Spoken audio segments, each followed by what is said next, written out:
Hello, Dennison. Oh, it is being live streamed. Okay. See if it's coming up properly. Oh, I see Dan's face on there. Man, this morning was so slow. Watch. Yes. So we do have the YouTube going, but I was looking at that. This morning was extremely slow. So it's taken forever to pick up to where it just made the move that it did today or did just now before we got started. But let's get this party started. Right. So hello everybody. My name is Lindsay Duff. I am here to greet you from Responsible Day Trading. To do the live market analysis today. I don't even know what day it is. Today is June 10th, 2024.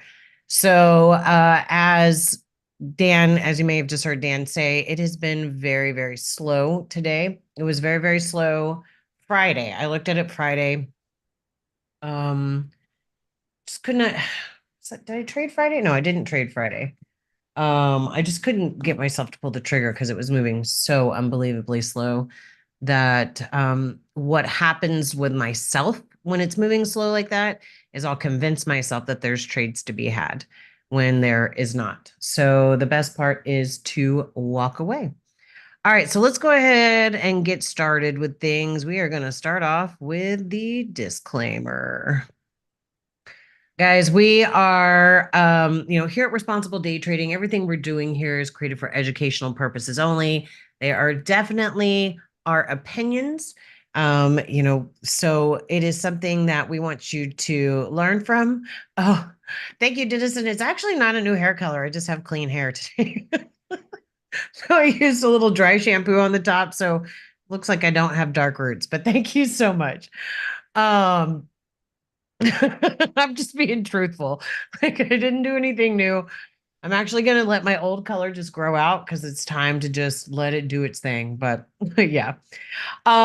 So guys, just read through this disclaimer. Just know that these are our expressed opinions. This is the way that we choose to see things, the way that we trade. We are not advisors, we are not brokers or dealers. We are simply an educational company that wants to help people move along and do well with trading. So, boom, we're going to get rid of that. And first thing we're going to do before we move on into the market, so I'm going to pull this sucker over here and we're just going to look at what we got going on. Now, guys, if you haven't spent any time going around the website, I'm not going to spend a whole lot of time here because I know you guys can come and check this out on your own. But if you haven't spent any time on the website and you want to know a little bit about us, about our courses, the vault is our trading videos. We are going to start having more videos added to the vault. I think, Cesar, did you add one to it recently? I think maybe you did. We have a student hub here for everybody. Good job, Cesar. We have a learning center, and then you can find out about you profit. Pardon me. But let's go ahead over here really quick to the live class schedule so we can just see what's going on for the live classes. You can come over here. You can see last week was Dan. This week is me. Next week is Davis, and then we'll have Cesar. And Davis will be doing it in Spanish. I thought we did the last one in Spanish, but that's all good too. So Davis is going to be in Spanish. And then also, guys, we have this is the wrong date, but we will fix that soon. We do have a trader meetup coming up. It is on the 20th of June. So we need to change this. And if you're around, will you grab that? Um, so we are going to do a trader meetup on the June 20th, and it's going to be at the same place that we have been doing it, which is at Christian's Tailgate off of Kirby and 59. So if you're a local Houston trader and you want to come spend some time with us, then definitely do that. All right, so let's go check out. Oh, guys, don't forget also to join the Discord, join our Discord channel. We do have traders leaving in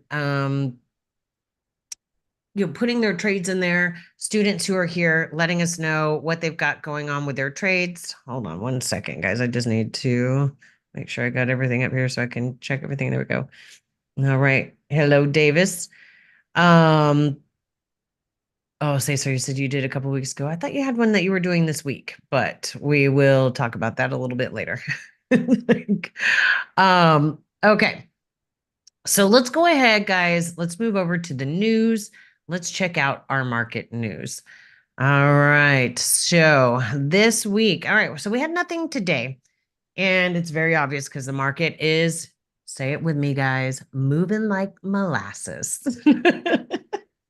I love it when they take these terms that they laugh at me about, and the next thing they know, they're saying it and they can't help it. Dan. All right. So Tuesday, we've got the 10-year note auction at noon. So there should be, I mean, what today is Monday, right? Yes. So the 10-year note auction at noon. Wednesday, we got a lot going on, and that may be another reason it's kind of slow today. So pre-market, we've got an hour before the market opens. We have an hour after the market opens with crude oil inventories.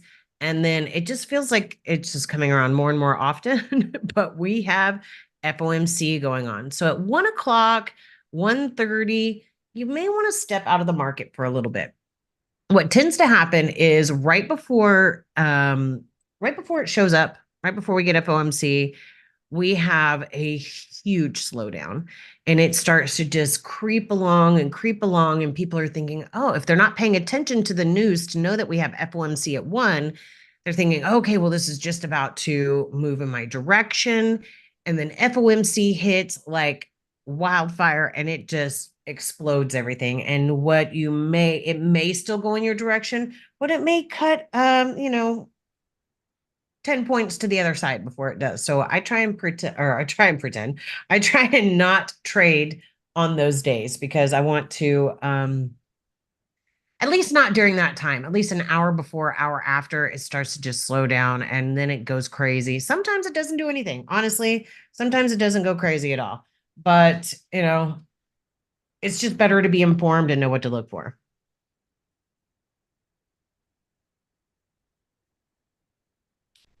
And hydrated. So, all right. So Thursday, we have some pre-market an hour before the market opens. And then at noon, we have some news as well. Friday, 10 o'clock, we have some Fed monetary police, policy police, monetary policy report. It is Monday, and my words are just being all flubbed up today. So I apologize, but let's do it too. It's been a while since I ran one of these too. So I really appreciate you guys, like Dan, Cesar, Davis, y'all coming in and running these things too, because I do love people seeing another perspective of this as well. So, all right, guys. Well, let's go ahead and move on over. Check out that market. Okay, so we're going to start off with our daily chart, and I'm going to pull this open a little bit more. Now, guys, there was a time where we weren't sure if we were going to start making new highs right away, but we can see that we are definitely still on track making those new highs. Let me turn this off. We have made a higher pivot here. We've pulled back. We've made a higher pivot here. And I extended this line. Originally, I had the line right in here, but you can see this line is extended because, guys, we still do have divergence. Now we're inside of the Bollinger Bands with these blue BBs right in here. And being inside of those Bollinger Bands is kind of a hit or miss. If it rolls off that top band and moves to the downside, we're going to see this divergence here hold and push us back down. We may see another little bit of a W pivot like we saw here. So maybe pull back into the EMAs and push up. We do notice that the EMAs, and it's maybe a little hard. I'm trying to see what it looks like on my YouTube screen. Let me pull a little bit bigger. Ooh. It may be just a little bit hard to tell what is going on right in here because I do have an EMA. Let me see if I can highlight it. See if I can grab it and highlight it. Might not be able to. We have an EMA going on right here. You can see this light little pink EMA that's running right below here. And so we may see it pull back into this and push up. But if we're going to expect it to push up from there, what we're going to want to do is see it at least pull down to that bottom Bollinger Band and move off of there and push to the upside. So that's going to be something that we need to see happen if we're going to want to expect this to continue to the upside. We also want to see it push off this ball. Well, it doesn't have to pull down to the bottom Bollinger Band. I'm saying if it pulls back down to this EMA, typically we're going to want to see it pull down to that bottom Bollinger Band. If we're pulling up to this top EMA, we're going to want to see it break through if we're going to expect it to continue and make new highs. So right now we're in that middle space, right? So that space, it's kind of like 6 of one, half a dozen of the other. Hold on one second.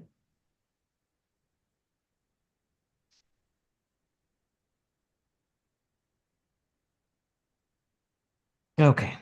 I did say comments were not supported on a private video on YouTube, and I did not think it was private, but it's not.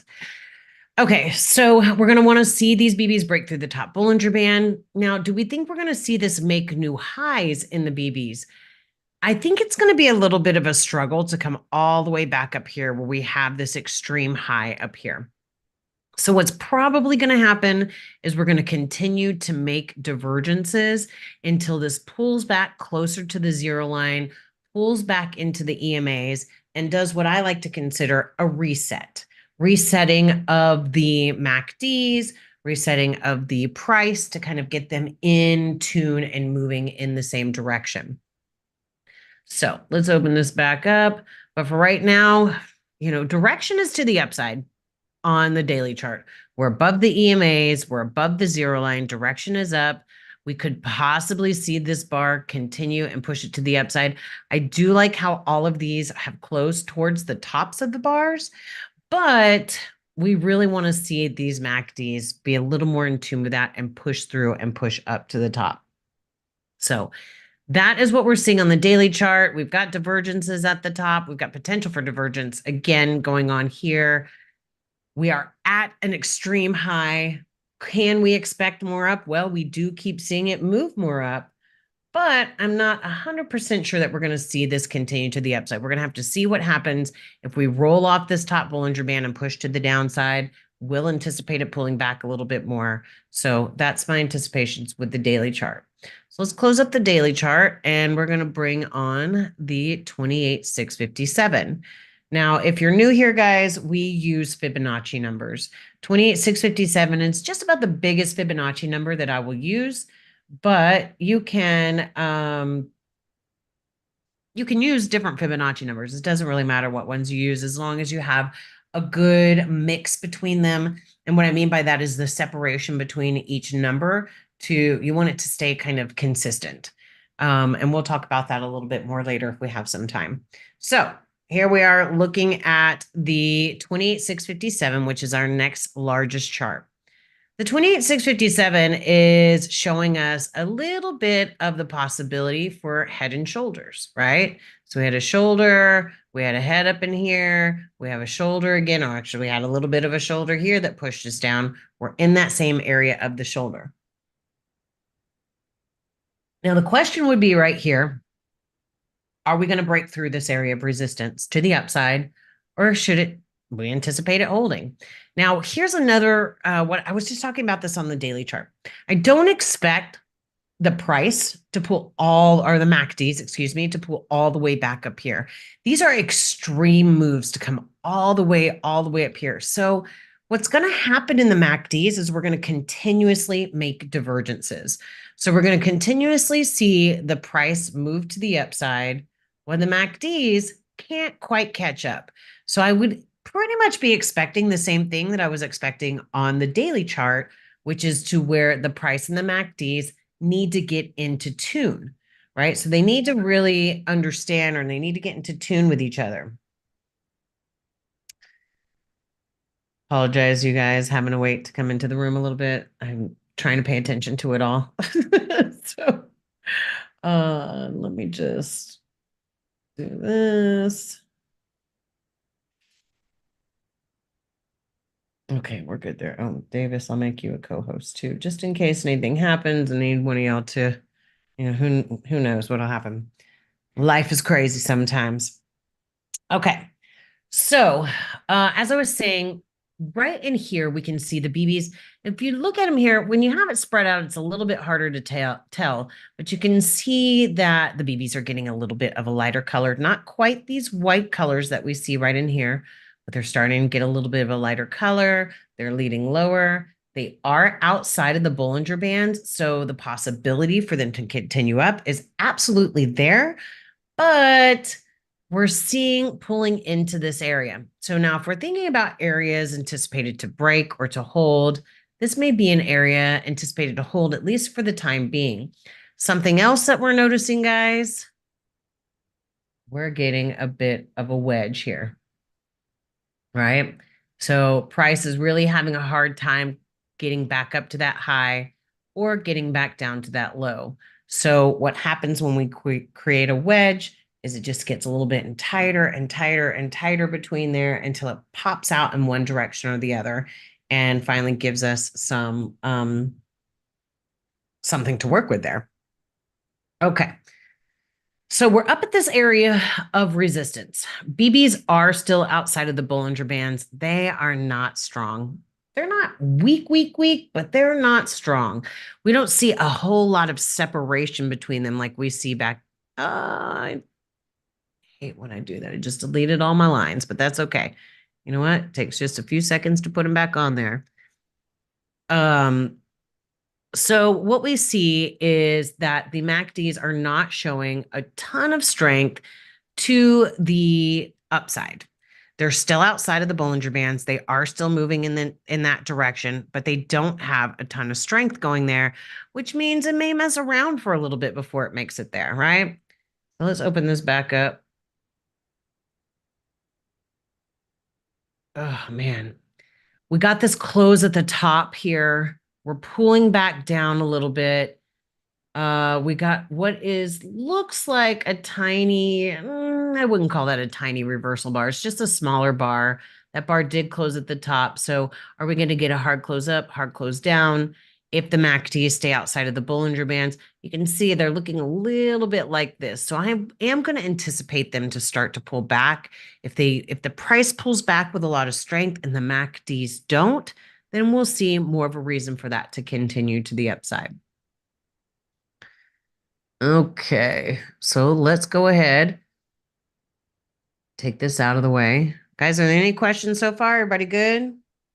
And those of you on YouTube, you can feel free to ask questions. I am trying to do it all and pay attention to everything here.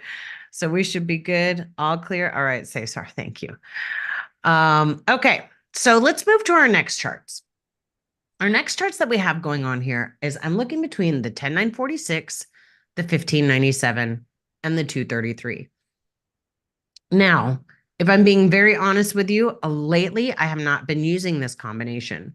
Lately, I have been using this combination right here, the 610, 233, 1597 combo.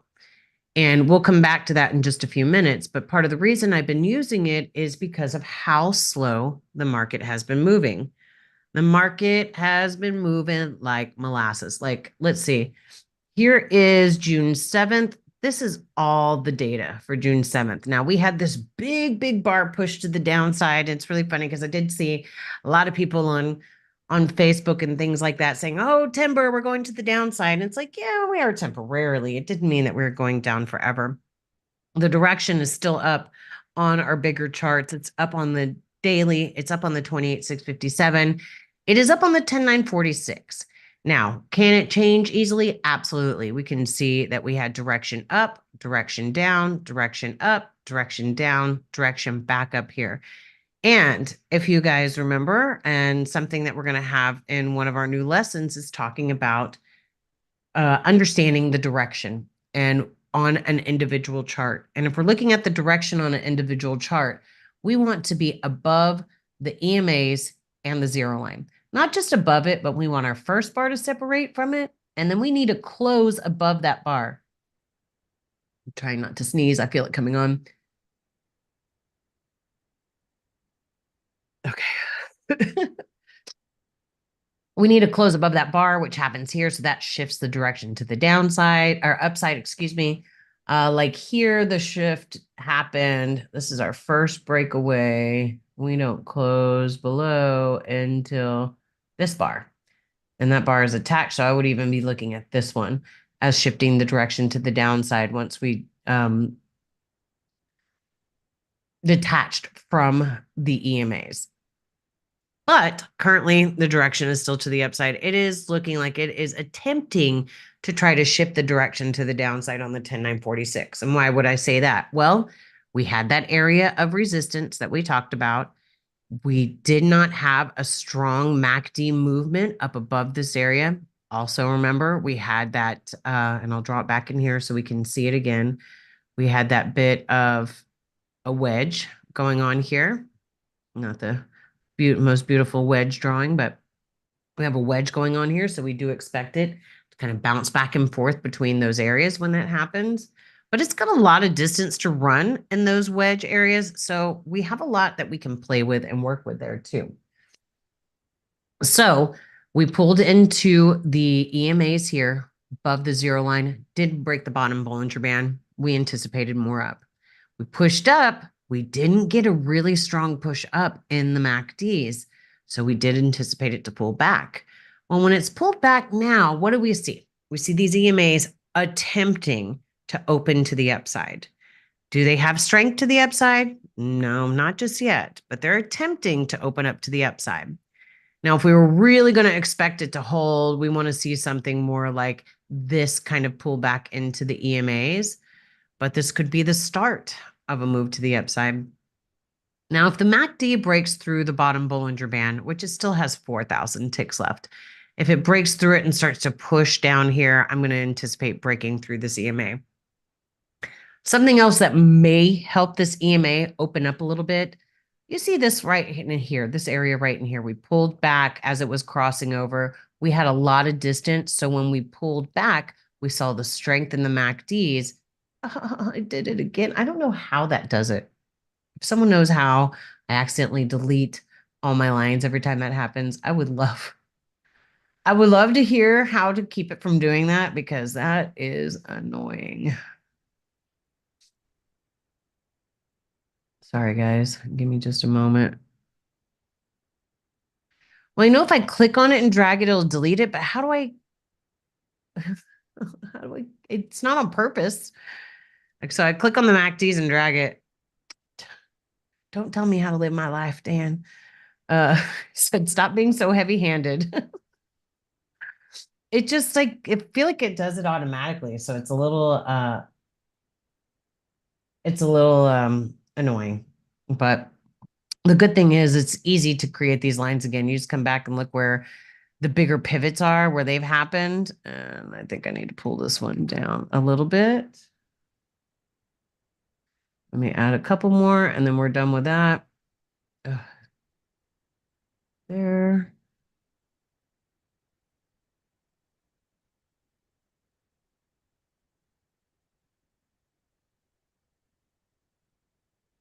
Let me just make sure there's no more out of bounds. Okay. Okay. Well, I also still can't figure out how to write on my chart without holding down the button. So whenever I need to do text on here, I have to open it up and then I have to stay engaged in order to text, or otherwise it won't allow me. So maybe there's an update I need to do or something like that. But I'll look at it later. So anyways, back to if you hit F12 and click where you want to type. Let's see if that one works for me. Nope.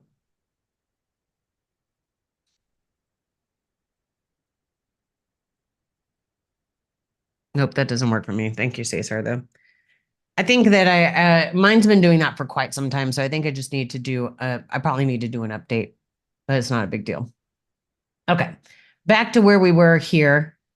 You can see what's happening now. Look at this. Now, this is our first breakthrough of the MACD to the downside. We're going to want to see this second MACD, BB, really pushing down as well, because we're still super far above the zero line. I'm going to have to go through and fix those lines later because they are too dark. Oh, you can see we've got a lot of space above the zero line. We've got a lot of room to run. So it's not a, it's not saying that immediately it's going to go back to the downside. So even though this has 10,000 ticks left, I'd like to wait for it to count down so I can see what this second BB is going to do. Is it going to roll back up and push back to the upside, or is it going to continue with the strength down? So let's go ahead and move on to our other charts, because those other charts are going to help us to determine that as well. So right now, what we're looking at is the 1597. So this is our typical trading chart. Whatever chart you have in the middle, guys, is going to be your trading chart. So our middle chart right here is our trading chart. I say that whatever chart you have in the middle is going to be your trading chart, but you also want to be conscious of what chart you're putting in the middle and why. Like each one of these have a specific amount. I think it's 4 Fibonacci numbers in between them. It might be 3 in between them, to keep them a specific distance apart. So the same thing will go if you have your 4181 here or your 610 here. There's a certain number between each one of these. I think there's only 1 in between those, maybe 2, to keep those apart, and also to connect the EMAs. So we connect the EMAs, we make this a little more cyclical, we make it easier to understand and read if we have those certain patterns between each one, or certain amount of numbers between each one. Okay, so here we are on the 1597. Now look what's happened here. We had a strong push down, we pulled back up, major retracement divergence, and also lots of room to snap back to the EMAs. We anticipated this to come back, especially when we couldn't cross that top Bollinger Band. Well, it pushes down again, right as we're getting to the EMAs, which would typically be an area that we're looking to take a trade from the EMAs, but we don't want to take the trade from the EMAs at this time. And why is that? Well, because the MACDs stayed strong outside of the Bollinger Bands. They did what we call ultimate retracement divergence, right? Where the BBs start to roll, but don't even make it inside. So this is just super retracement divergence, ultimate retracement divergence, as this pulls back all the way up here and no reaction happening here. Well, we get down to the next area, we pull up into the EMAs, we're rolling off of that top Bollinger Band and trying to push to the downside. So right now we're in a little bit of a stuck area. We're between this area of support right in here of the of the EMAs on the 10946 and the EMAs on the 1597. So we're stuck between that little area of who has a better chance of winning out. Now, if we're looking at this right now, I would honestly say the push to the downside, as it's doing right now, the push to the downside has a better chance of winning out. And that is because of the way these MACDs are picking up strength here, the fact that the Bollinger Bands didn't get crossed here, the fact that we pulled up into the EMAs on the 233 and we were leading a little bit lower. So it had a much better chance to push back to the downside right into the area that it reached previously. So when we look at our 233, we take it down to our next chart. So we start on we're reading this like a book, left to right. We start on the 10946, we move to the 1597, then we look at the 233 to have lower risk on these kind of things. Would you have been able to take this one and have lower risk? Well, for us, we're only using about 2.5 points maximum in risk, and we'd want it back above here. So that would be 65. Did you say you tried and couldn't, Dan, to get into that trade? Is that what you're saying? Let's see. So it'd be 65, 60. It was 50, 64, 50, 63, 50. So you would have to get in here in order to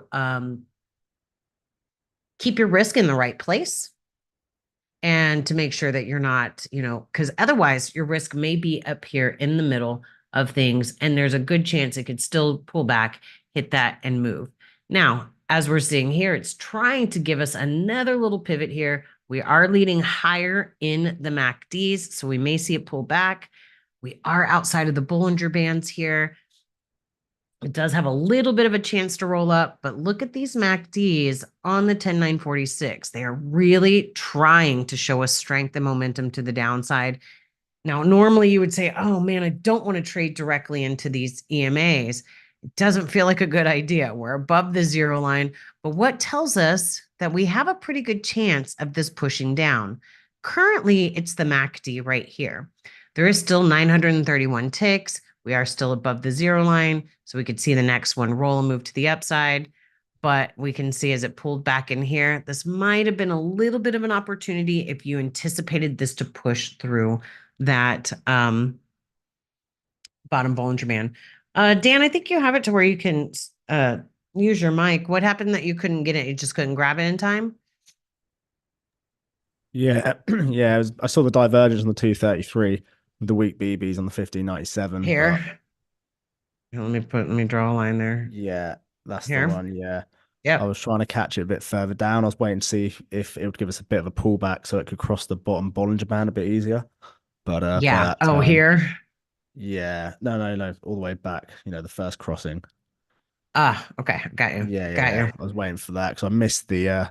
It wasn't like a perfect flag on the 1597. It was just a kind of a long tail, but the close wasn't below, and I was listening to what you were saying, so I wasn't paying full attention. It's okay. Yeah, I mean, I know I'm so captivating. yeah. I need to turn you down a little bit. I'm joking. uh, okay. So, I mean, and that was actually like a really good anticipation, right? Is to see it push down. I could understand it being hard because you might wanted to wait for this to cross that bottom Bollinger Band. The only thing that could have maybe helped you to not be so not wait for it so much is looking what happened right here with the not crossing the top band here and seeing the strength to the downside here. So we are pulling into the EMAs on the 10946. They are still so weak and these are still outside, but look at what we're doing. Pulling into an area that could possibly create the bounce to the upside. Now, I think if these stay strong down, we're going to see it continue pushing down. But what we may see is it try to create some sort of head and shoulders and pull back up into this area before it pushes down. We do have MACDs outside of the Bollinger Bands here, but they are showing some weakness. So it does say that we may see a bit of a pullback, which may have been this one right in here. Once again, would like to see it cross that bottom Bollinger Band if we're going to anticipate the continuation to the downside.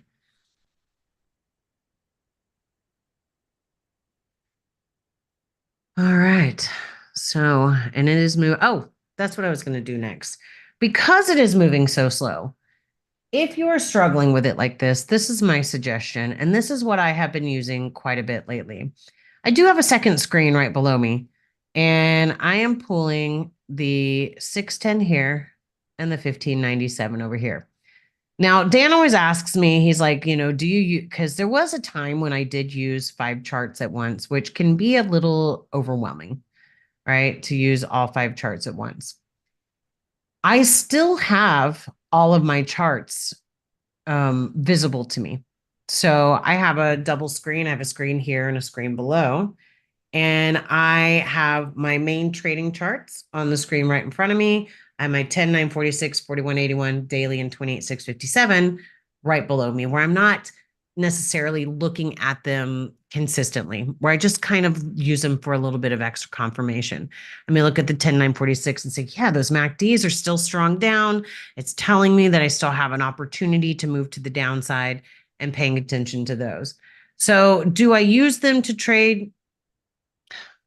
I guess the long story short of it is yes, but they don't, I don't use them as my main screen. Whenever I have these 3 charts up, whatever 3 charts I have in front of me here, those are my main trading charts. Now, because the market has been moving so slow, we want to look over here to what we have and opportunities for quicker moves. And when we take down the tick count from the 10946 to the 1597, then that is going to allow us more bars and more opportunities. Okay. So actually, before I do it in this manner, let me just take it down one notch first. I'm going to take the 1597 back over here and we'll talk about the 4181 610 combo. So the 4181 and the 610. right here. Now, what happens here is these are connected by this small EMA is this large EMA, this small EMA is this large EMA. So it takes it in just a little bit of just to step in a little bit more. So it's not such of a wide picture from the 233 to the 10946. Now we've brought it in a little bit. And so we've got 4181 to the 610. There's a lot of my students who use this as their regular trading charts. The 4181, 1597, 610. The 610 used to be my entry chart all the time. When the market started moving a little bit slower, and it was probably about the 2020 time, when the market started kind of acting a little bit, behaving a little bit more differently, I was able to take it down to the 233 to lower my risk, because with the 610 using this, we still had to have a little bit higher risk with it. And also the bars were getting so long, it was really difficult to be able to get in with 1.25 points. So we did have to move up to 2.5 points. Anywhere between 2 and 2.5 points in risk, really just whatever you're most comfortable with. I always start off with 2. And if I need to move it by 2 ticks, I allow myself. When I first started in this business, the first thing we said was never move your risk bigger. But if you have a trading plan around it, around why you could or possibly move your risk bigger, then just follow your trading plan. Mine is never more than 2 ticks. And I will always decrease it, but I'll never increase it more than 2 ticks. So I go from 2 points to 2.5. That's my biggest I will risk. Now, when we're looking at the 4181, 1597, 610, you may have a little bit easier time being able to put things together. We don't have any divergence happening here. I mean, MACDs were leading lower, price was leading higher. So not a lot to say that it was going to push up from that moment. We did see the weakness here. We saw a lot higher pivots here. This right here, guys, when it starts to roll up in that top Bollinger Band, tells me I have a little bit more opportunity for it to continue in that direction. We do still have the instance that we talked about just a moment ago where we may see some head and shoulders, and it looks like it's trying to create the shoulder, head, shoulder to push this to the downside. So I'm going to go ahead and just move it to what I'm most comfortable with these days, which is the 1597, 610, 233 combo. Now, if the market starts moving a lot more, I will pull my 10946 up here instead of the 1597. And 1597 will again be my trading chart in the middle. So what this does here, having the 1597, 610, 233, is it takes it in even closer. So we do see that yellow EMA here is the yellow EMA here, this pink EMA here, this small pink EMA is the large pink EMA here. Whenever we use the 10946, 1597, 233 combo, we do not have any overlapping colors in the EMAs. All of them are represented separately. So what do we see here? 1597 pulled back into the EMAs. We do anticipate at that point, you would want to anticipate it to push up because this whole pullback didn't really give us any movement to the downside, but we don't see these BBs just making a break through that top Bollinger Band. And we had some divergence here. So it says, just be aware that we might pull back in a little bit more. Technically, our direction had shifted to the downside. So we were upside and then downside here. We shifted the direction. Did we? Hold on one second. No, we did not. Here's the breakaway. There's no close beyond that bar. So the direction is still to the upside. Even if we looked at this bar, the close is right at the low. So on the 1597, the direction is still technically considered to the upside.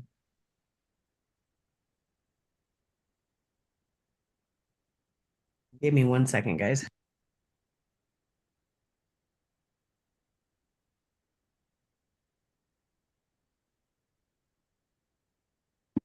Okay. Man, I swear we went to Tulum in Mexico, No allergy problems. Maybe I'm just allergic to being in Texas. I need to go back to Mexico forever. So don't think that I haven't thought about it. So I do have my move to Mexico Bible I've been reading every night. All right. Oh, look at this. Nice little pullback. Little pullback is trying to push up here. Now, if you weren't in already back here, you don't want to jump in up here because think about where your risk is going to be 66.25, 64.25. You may be right at the low of this pivot, but it looks like it's so attempting to make that move to the upside. Hasn't quite gotten there yet, though. Didn't cross that top Bollinger Band. Let's see if this pulls back.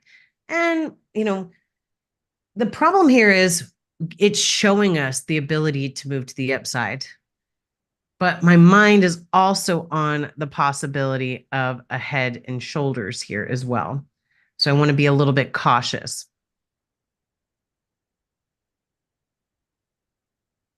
We've got a big old head and shoulders on the 28, 657 as well. With the kind of On the 28, 650. Oh, okay. yeah, and the typical look you want We in the do. magazine. Here's the thing with that one, though. Let me just They're talk. ugly. Yeah. Well, not just that. What's happening right here?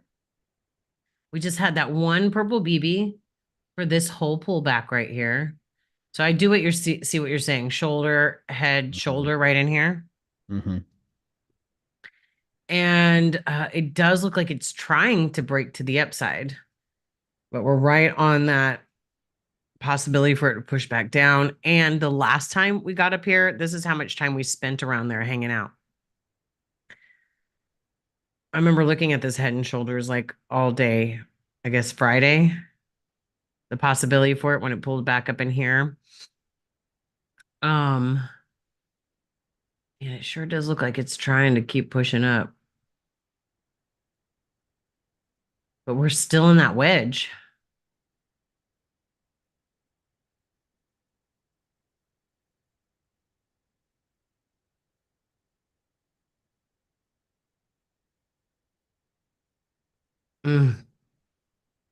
So what would convince us that this area right here, let me just go ahead and put actually it's fine to have a line there.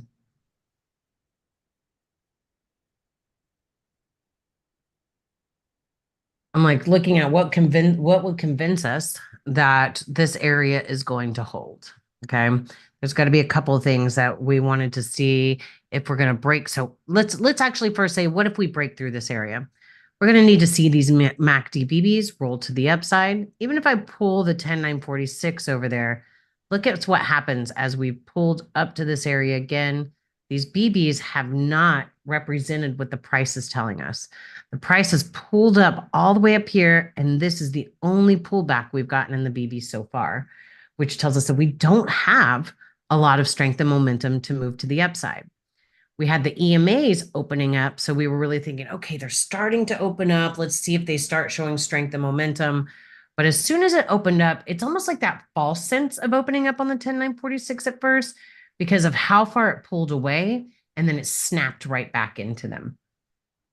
So if we're going to expect this to push up, we really need to see these BBs stay strong outside. We're going to need to see these roll to the upside. We're going to need to see these cross the top Bollinger Band. Now, remember, I'm working on a smaller tick chart process here with the 1597, 610, 233. So things are going to move a little faster than if we had the 10946 up here. Now, what's going to happen if we anticipate this area to hold? Well, we're going to see these BBs start to roll to the downside. We're going to see these BBs pop down. We're going to see these BBs roll off of here and push down. It doesn't look like that's what they're doing right now, honestly, guys. It looks like they're trying to continue to push to the upside.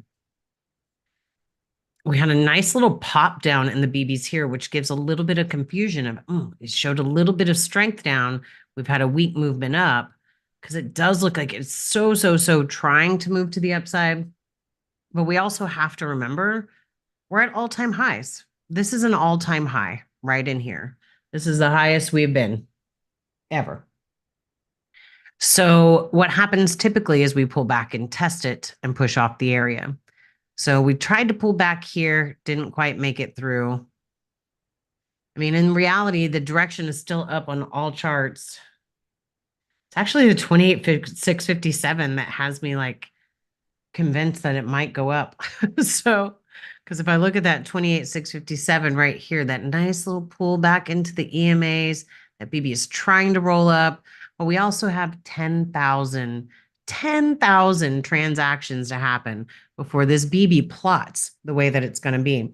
And this is what I do love about working with the live BB dots is we'll watch this BB move as this price bar is moving. And when we get closer to the close of the countdown, when we get closer to close, it's easier to understand what we anticipate out of that particular bar. Now, when you have these much, much bigger bars like the 28,657, you may not wait till 50 ticks. Something, in the hundreds usually gives you a better idea of what's going to happen on that 28,657 tick chart. All right, so price is pulling up, it's pushing up. These MACDs are struggling to go up. Doesn't say they can't, but they sure are struggling. The BBs are trying to turn a little bit of a lighter color. Ooh, look at this 1597, just really trying to pop out. We've got an area of resistance right above us. We have an area of resistance here. We have an area of resistance right here. Man, even though there's a head and shoulders potential, it really does look like it's so trying to move to the upside. I'm going to pull the 610 down. I'm going to pull the 28.6 or 10.946 back up. Just looking at these bigger charts, just seeing how many times we've pulled up and we've tested these areas. Now, we can test an area 50 times, it hold 49 and still break through the 50th. Okay. So just because we're pulling up to these areas that could possibly give a bounce doesn't mean they always will. And one of the things that we have to pay attention to when we're trying to determine if we're going to break through those areas, if those areas are going to hold, are the way the price and the MACDs are behaving when we're coming into the area and when we reach the area. So is the area, when we reach it, do we see a lot of strength to break through it? I mean, honestly, what we're looking at right now says not at this exact moment. The EMAs are working to open to the upside. Just looks like it's going to be a bit of a struggle to get through there if we are. So we've made all these different, just head and shoulders, head and shoulders, head and shoulders at this area. We've got a shoulder, head, shoulder right here, looking like it's really trying to push off that area. The MACDs, you can see the price. Look how much this price has moved up. And this is all we've seen so far in the MACDs, which is not saying a whole lot to continue that move to the upside.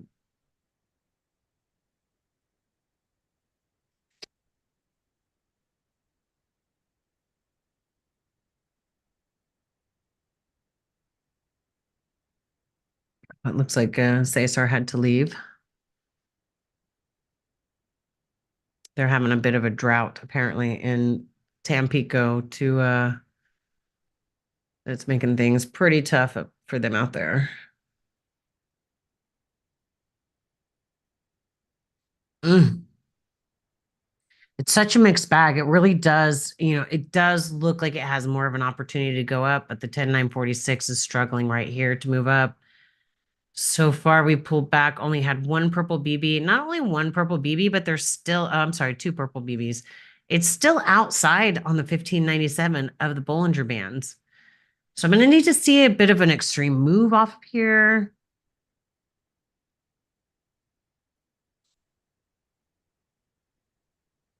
Which I don't see so far.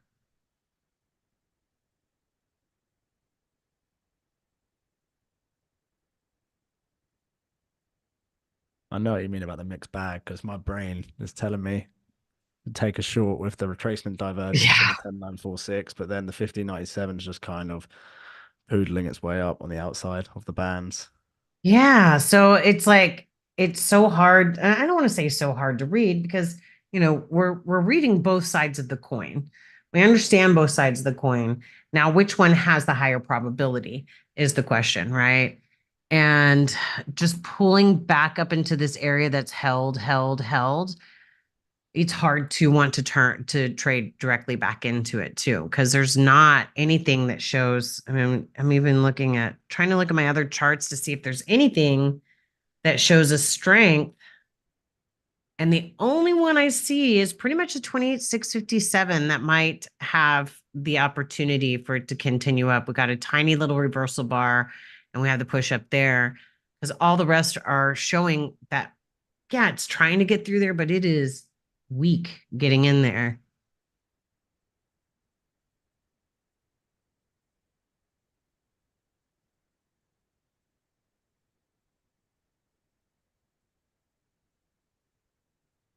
Yeah. Well, I guess what we can do while we're waiting for this to make a decision, and I'm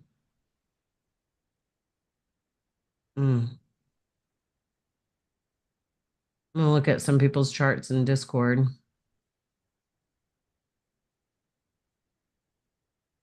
I'm the worst about getting on Discord. I'm sorry. I love you guys, but I am the worst about getting on Discord. Where's this one from? What's today's date? 10th.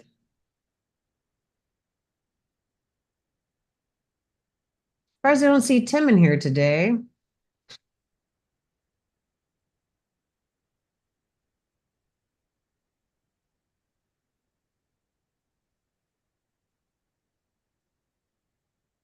Let's see here.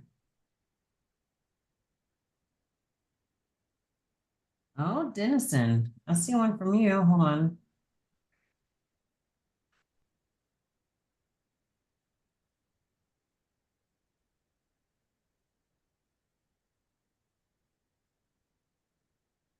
Let's see what Dennison's got in here. Long 2 contracts plus 1 point plus and managed profit because the divergence at 610 and the bounce off the MACDs at the 1597. Okay. I do see the reasons for that. That's almost exactly what we're looking at, like right here. At this point, what we're kind of seeing, right? I did it again. See, I don't know what happened. It just deleted all my lines again. Ninja Trader. We're gonna have a talk. Um, it's almost like what happened right in here for you, Dennison, whenever you took that little bit of a trade right in there and it popped up, which was beautiful.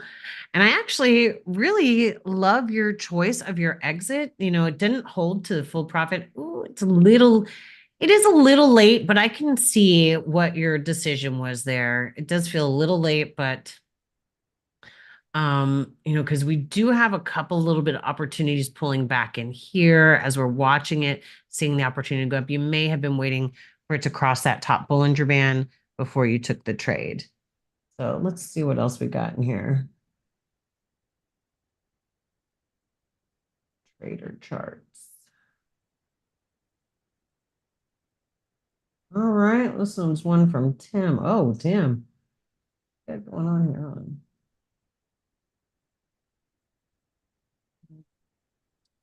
This one. Okay, it's his first day. I've seen him have a losing day of 8 points after commission. Oh, he's in Michigan. That's why we don't see him this week.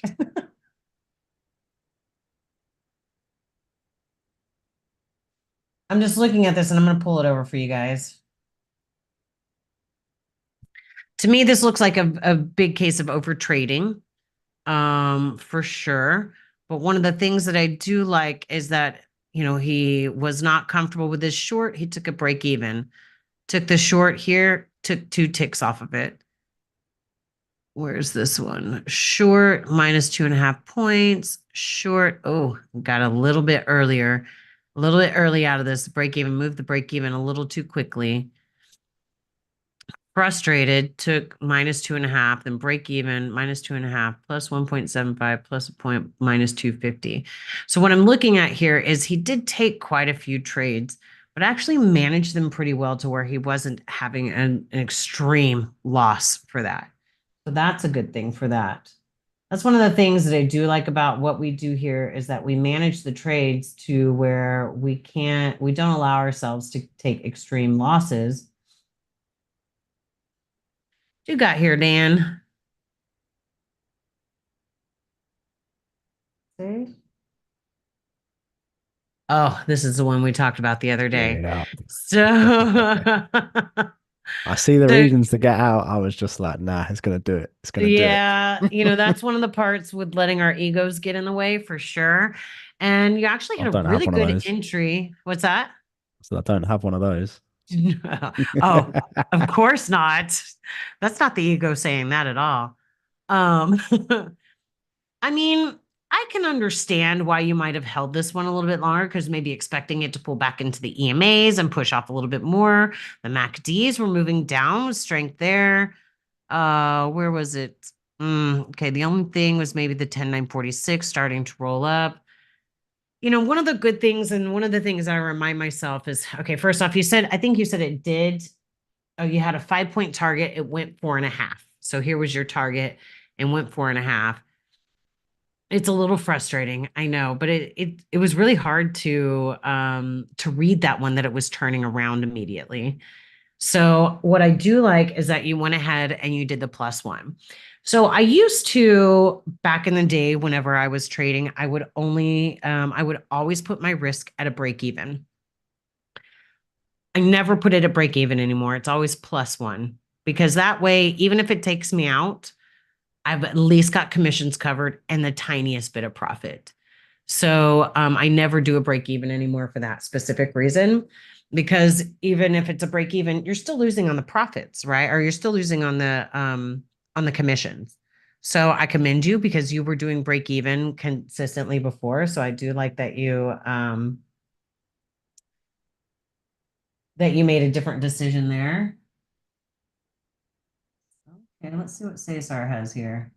So some of these are going a couple days back, but why it's moving slowly. Oh, and let's just take this look really quick. Here we are right into the area. Look at this. Little bars. BB's just barely moving. We're trying to break that bottom Bollinger Band on the 1597. We are still way above the zero line. So technically the direction is still trying to push up, but I don't have a lot of faith in it. And it's moving so slow. So we're just going to do a couple other things and look at how our students are doing during that time. Okay, this is Cesar. Ooh. Cesar knows how I feel about these really late entries, but you know what? It's something that works for him. So there's not a lot I can say about it because to me, this feels like a very late entry. To Cesar, this is something that he uses consistently and that works for him. And my job is not to teach you to trade like me. My job is to teach you to trade like you. And that may mean that I don't agree with everything that works. I told Cesar, prove me wrong and just go find 100 times where 100 times where you take this trade and show me how many times it works versus how many times it doesn't.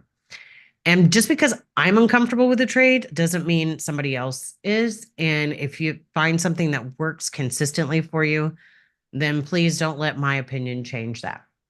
And I actually do work with my students to the point where I try and see what they're seeing so I can form a different opinion, so I can understand how they're seeing it and maybe even use it in my own arsenal as well at some point. But he took the long here and got out. I'm guessing, okay, break even plus 0.25, so 0.25. Love that he turned around and took the short right after that. What is the price? 64. But yeah, so your risk is right in the right place. Flag reversal. Boom, right to the EMAs. Perfect. I don't know how much you made off that one. Second, 6.5 points. Nice job. Ooh, let me look at what Tim did here. All right, Tim attempted to take long, and this actually looks almost exactly like what we're looking at right now. Tim attempted to take the long. The MACD stayed outside and pulled down. I love that he only lost a tick on it. He took the time to pay attention, saying, you know what? The price pulled up all the way here. MACDs did not. Let me take this out before it goes any more against me. And what a beautiful entry when it pulls back into here and it pushes off to the downside. I think we need to help Tim take these things off the top so it doesn't bother him as much. But he's got the 4181, 1597, 610 combo. Because you can see this blue EMA is this blue EMA here. This pullback is just gorgeous. The MACDs have do not cross the top Bollinger Band. I actually love that he held it past this little pivot and pullback, which I'm sure is moving his risk down there. That's great. I see your message now, Dennison. Yes, difficult for you to enter inside the EMAs. Completely understand. It's not always easy at first, but it does get easier once you're reading the direction properly and things to that nature. All right. Well, it pulls back and it's starting to push back up. Hey, Dan, you still around? I see you. I'm going to let you take over for just a moment, if you don't mind. Sure. Am I And controlling your mouse or sharing mine? yes, actually, let me give you that. Or do you want to just pull up your own charts? It doesn't matter to me. Yeah, it might be easier. Okay. I'm going to stop my share and Dan will pull up his. And I will be back with y'all shortly. Actually, I'm going to wait for you to pull up yours. So, ooh, it looks like that head and shoulders is trying not to hold. Cool. Everything. Can see everything. Yes, sir, we can. Cool. Okay, I'll I be was back with you actually in just a few minutes. You go ahead.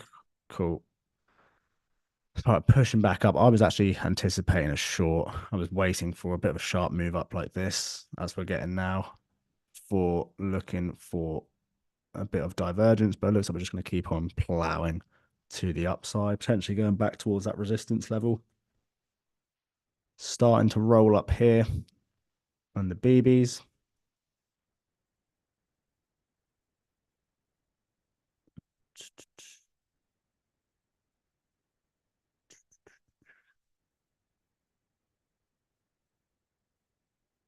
So I personally would not have felt comfortable taking a long here, especially with the strength coming back in the BBs here.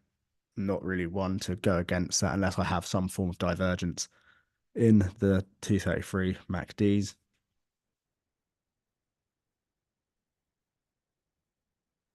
We're going to be seeing if it's going to break this top Bollinger Band now over here on the 1597. Got some strength in the bars as well, the hard closes in here, both of these bars. It's looking promising.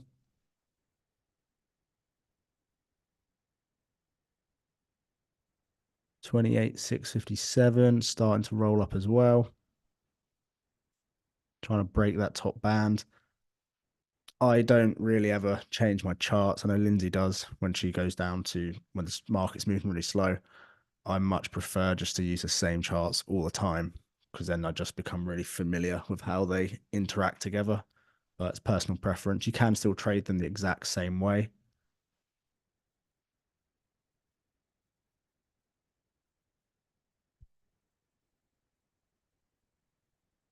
Ooh, might be coming in out of a big flag reversal bar. Right in here, we've got some divergence in the overall on the 233, but personally, when we have this strength with the separation in the BBs, I like to have divergence between the most recent pivots for me to feel comfortable taking a short or fading the strength of the BBs. Didn't close as a flag on 1597, so we're still pushing up. Close finished above the previous close, so that was one close. So we're still pushing up for the moment. Potential for divergence on the 1597 as well. It's almost going into agreement. If we close above, we'll probably go into agreement and there won't be any more potential for divergence. 10946 BBs are rolling up quite nicely though, but we do also then again have the potential for more retracement divergence.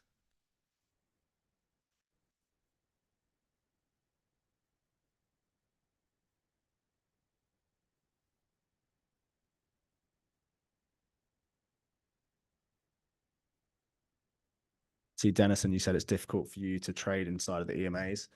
I used to be like that. I'm recently just getting better at it. It's just a bit of an uncomfortable area for me. Now we've got this potential for divergence, snapping back, this overshoot in the 233 BB. So when you get this overshoot, that can often be enough to help slow down the BBs on the chart above. So it's almost similar to how a divergence acts when you get this kind of overshoot. When you get the completion of, you want to see it cross the bands. Sometimes it can just hang out for a bit too long. You want the snapback to happen fairly quickly. So the longer it hangs out in the price like this, the less probability it has. So you ideally really want to see the MACDs look nice and sharp, and you want to see the price look just as sharp as well. So now I'm seeing this has got 550 ticks left. So now I'm interested to see how the BBs are going to react after this current BB prints. So I'm going to be looking for what potential it has to then start to roll.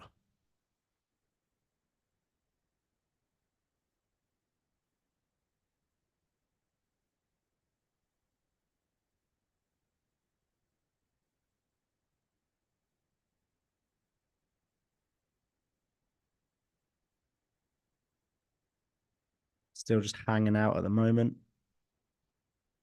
So you can see now we've printed that BB on the 10946. So the BBs now are a bit weaker. So there's a higher chance that they could roll to the downside because they've lost a bit of strength. We've clearly got the retracement divergence to the downside as well. BBs on the 1597, they're still outside the bands. So there's still probability for continuation. If we were to get some form of a push down and a pullback in the 233 with a bit of divergence, then that would, for me, think we'd get a bit of a deeper pullback. But as price is just hanging out here, it really gives an opportunity for those 233 EMAs to slowly catch up. And of course, when they catch up, then that becomes a nicer area to take a long trade. So you've got to weigh up the chances of the short against the long.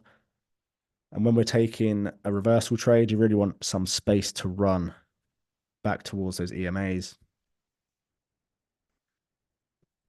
When the BBs do start to weaken, though, like this, you can find a retracement divergence on the lower chart helps roll the BBs a lot easier. Whereas if we had something like the strength we have in here, then I would want a divergence on the lower chart for me personally to make me feel comfortable about the BBs slowing down and rolling. You often get it at strong areas with a lot of strength.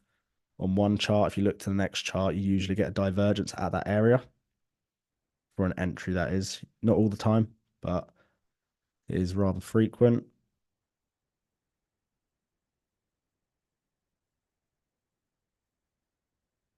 See, the look of this, I wouldn't have a doubt I would have stayed in the trade if I'd taken the snapback. Just the way it hung out for so long would not have made me feel comfortable staying in that trade. So now we're getting that, it's almost like a retracement divergence because it's not quite divergence because we surpassed the pivot ever so slightly. Because it's pushed past in the price and it's barely pushed past in the MACDs, it's almost like a retracement divergence because it hasn't pushed past as strong as the price. So then over here, we've had those weak BBs on the higher time frame.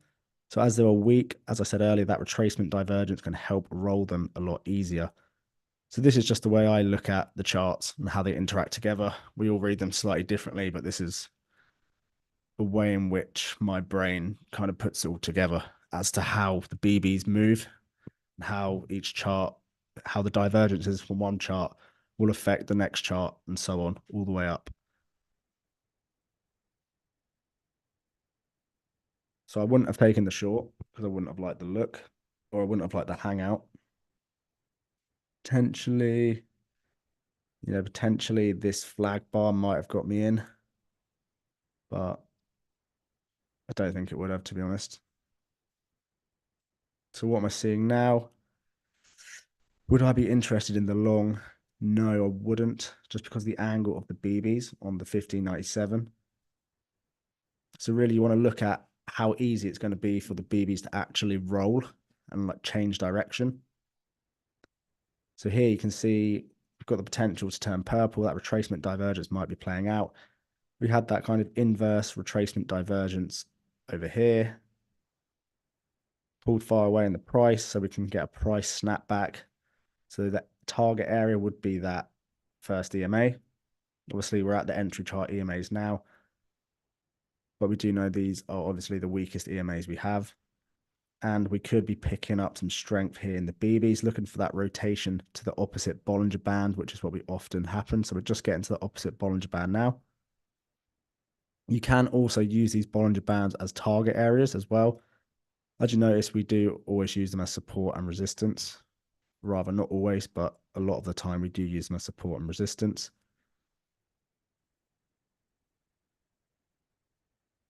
I am back with you. Howdy, y'all. Howdy. I'm telling you, you're going to be an honorary Texan before you know it. You want to take your screen back? What's that? Do you want to control the screen again? Oh, that's fine. It's moving so slow, we may shut it down before too long. Okay. Yeah, you can close yours if you want, and I'll put mine up.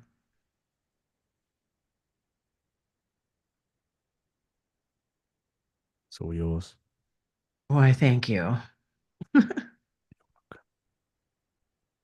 Oh man. Guys, I know there's a couple of you guys in here that are, oh no, it was Tim that was going to try and make it to the next one. There's another student in town that I totally forgot he lived in town, and I was talking to him earlier, and I told him to make sure he comes to the meet and greet that we're going to have. I'm really excited. I wish you were here for this one, Dan. It looks like it's going to be a big one. So should be pretty awesome. Now, how do I look? Okay, chat. Okay. Guys, we may be shutting this down in just a few minutes. This is, I mean, when I say ridiculously slow, on the 10946, we have created, let's see, since the day started,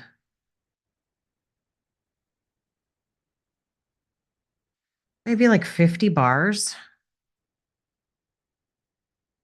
And that is just, it's very hard to trade. Okay. Whenever it's moving that slow. Friday, I was watching through here and it was moving so slow. I mean, I could see the potential for this to move down. It's just so hard to take because when it moves so slow like this, it may it's going to trick your mind into taking trades that may not even be there because you get impatient, which is exactly why I moved to these charts because it allows me to see more moves in that time of being impatient. So while that 10946 may have only created 50 bars in that time, the 1597 has created, 4 times as much, basically 3 times as much, somewhere right around there. But still, it becomes very difficult to trade these kind of things when it's moving really, really slow because you could possibly convince yourself that you're looking for something that's not even there right now. And also, when we notice when it's moving really slow, what do we see a lot of, guys? We see a ton of reversal bar opportunities. So you could trick yourself into believing that that reversal bar is the right thing to do. Whenever that happens, I spend a lot of time paying attention to the MACDs instead of the price. Because if I spend too much time on the price and not what the MACDs are telling me, then I'm going to get myself into trades that are not even there. All right. Does anybody have any questions over anything that we have covered today? Daniel, good day. It's wonderful to see you here. Denison, thank you for joining us. Latif, glad to have you here. Can I repeat? What is it that you want me to repeat about how it's moving slow, Denison?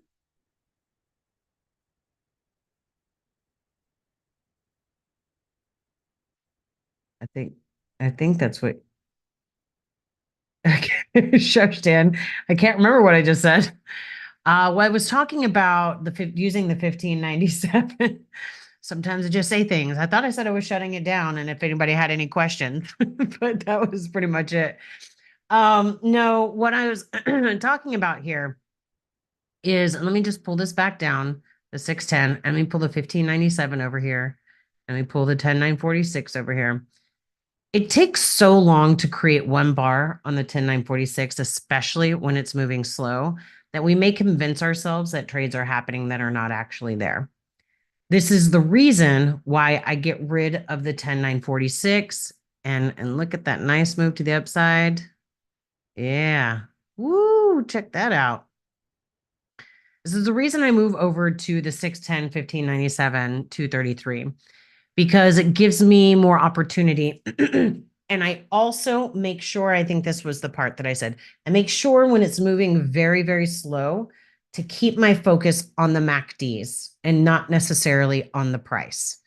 Because right in here, you might be trying to take a trade and you may be a little late, pulls back, stops you out. But what's it saying? It's going to pull back. It's going to pull back. It's going to pull back. Why is it saying that? Because it's not crossing that top Bollinger Band, gives that deeper pullback, pulls back above. And then now we saw a place to take the opportunity to the upside. So yes, that's what I was talking about. I pay attention more to the MACDs than the price when it's moving very slowly, because we are going to create a ton of reversal bars in the price when it's moving really slowly. And the MACDs are still telling us the proper thing to do. Oh, I'm trying to delete my MACDs. So when it's moving very, very slow, I try and keep my focus on the MACDs instead of the price, because the price will try and convince me that there's a lot more trades happening than there actually is. And if I keep my attention on the MACDs, then I'm looking for that breakout, the pull back into the area in order to take the trade, instead of waiting for just one particular flag reversal bar. So like, let's look at right here, for instance, right in here, right? So you have a push to the upside. Where's the arrow line? I haven't used that in a long time. You have a push to the upside right in here. So you may be asking yourself, should I be taking the long here as this is happening here? I'm sorry, should I be taking the short or the long? Either one. We're sitting down at the bottom Bollinger Band. We don't pull up very, very much. The price barely pulls up. This is all we see in the reaction in the MACDs, which says, wait for it to pull back. Well, we have another opportunity right in here. And the finally pulling back into the zero line, we're starting to see the move to the upside. Now we see this nice reversal bar here. MACD's barely moving up. So instead of anticipating to make it all the way up there, the MACD say, forget about it. It's going to pull back. Well, if you're looking at this spot right here, you may say, hey, we pulled into an area of support. We pulled into the EMAs. Let's go ahead and take the long trade, but we're not paying attention to what's happening to the MACDs there that say, hey, don't take that long trade just yet. We still have a lot of movement to the downside. So it's really about paying attention to what the MACDs are saying while we're at areas. If you're looking at the price and you see reversal bars and you depend solely on the reversal bars, it's going to get you in a little bit of trouble, because we're going to see a ton of reversal bars all over the place when it's moving slowly. So we need to really focus on what the MACDs are telling us at that time to either keep us grounded, to keep us focused, or to keep us from taking trades that are not good opportunities just yet. There you go, Dan. It's going to eat your lunch. It's going to move like molasses. What's the other one that you always make fun of me for? I don't know. Smoking. It's smoking to the upside. That's what it is. Well, I'm mom majestic today, so you know, herd of turtles. Hey, you have my mom to blame for herd of turtles. Every time we would leave our house, she would say, "And we're off like a herd of turtles." So that's where it came from. And now it's just stuck in my brain forever. So when we're moving slowly, we're moving like a herd of turtles. Although I don't know, I've seen some turtles book it before. So okay, guys. Well, if we don't have any questions, I'm gonna go ahead and probably close it down for today. Oh wait, hold on a second. Did we? Oh no. I thought we had made a new high for a second, but the extreme high is right up in here. So we are good. We got some time. Still trying to make higher highs and higher lows now. But if we look at this, guys, just pay attention. As this is moving up, we are still in a bit of a wedge. Not so much. It's trying to pull forward, but we still got a bit of a wedge going on here. So you don't want to get yourself trapped in anything. I personally would probably wait for it to break out of one of these before I made a decision. Does look like it's still trying to go to the upside. I mean, you guys know that I'm an optimist and I think I think it's always going to the upside. But here also, we really need to see this BB pick up strength and go above there. It really still has a look like it's continuing up to me. And if it does pull back, I'm not going to anticipate it to pull back much further than our EMA on the daily chart. So that's pretty much all we got there, guys. Hopefully, I would say hopefully tomorrow it moves a little bit faster. Just be careful on Wednesday, guys, because remember Wednesday is FOMC. Wednesday is FOMC. So be careful with that. Take your time. If you see it moving really, really slow, just keep in mind something that you may want to do every morning. And I have been, since I've been back doing a little bit of trading, every morning I make sure I just pay attention. What news do I have today? I don't get out because of news unless it's FOMC, but I just want to pay attention to know what might slow us down, what might pick up the pace. So okay, guys, it looks like it is trying to move to the upside a little bit more, but we're going to go ahead and call it a day for right now. If you've guys got questions, please send them in. Please join our Discord and put your trades in there. We'll be happy to look through them. I know we have another student, Omar, who I'm hoping Jason figured out why. If you're having any issues putting your trades on Discord, let us know so we can help you out with that as well.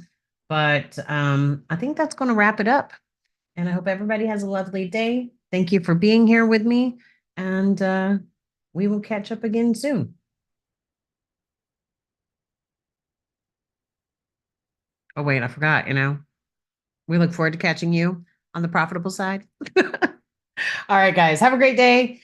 And oh, I got some messages. Bye, Dan. Bye, Davis.